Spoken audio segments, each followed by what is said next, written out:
Volker Stanzel, who joins us from Berlin. He's the former German ambassador to China and Japan and a senior distinguished fellow at the German Institute for International and Security Affairs.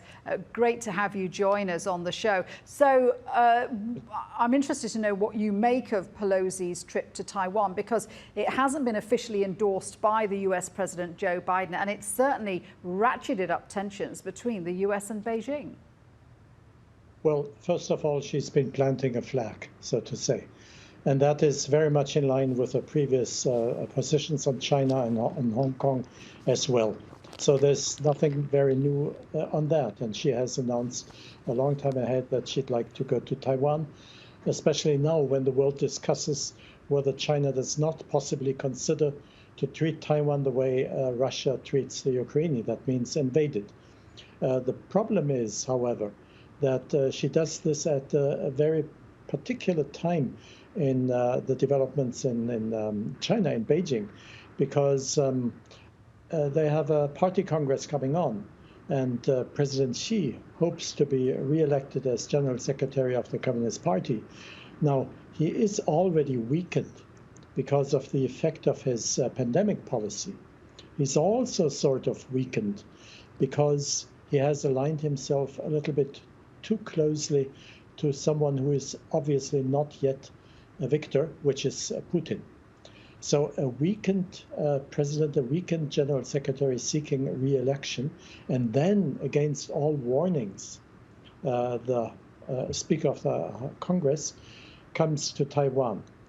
This asks for retaliation, and this is what China has been threatening with.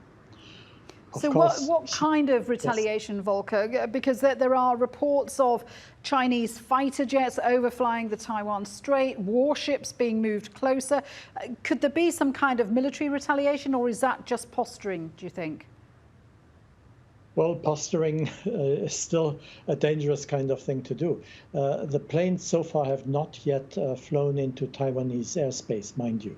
But the maneuvers that are presently being started, of course, are an obstacle to free trade, and they cross the shipping lanes that are established. So what the danger actually is a kind of mishap, a misunderstanding between two sides, two boats, and then something can start which might be very, very dangerous.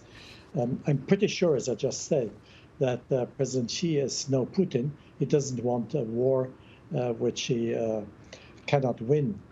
But of course, a mishap is always a mishap, and this danger is great. So it's a relief to learn, as we have heard today, that the armed forces of both the United States and China are in constant contact with each other, because obviously they also see this danger coming and they want to avoid it.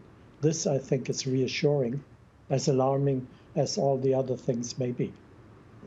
And I wonder how Taiwan is feeling about all this. It's put its military on high alert over the next 4 days, just in case. I mean, how difficult is it for Taiwan to sort of balance the concerns of China with continuing to try and nurture relationships with foreign powers like the US?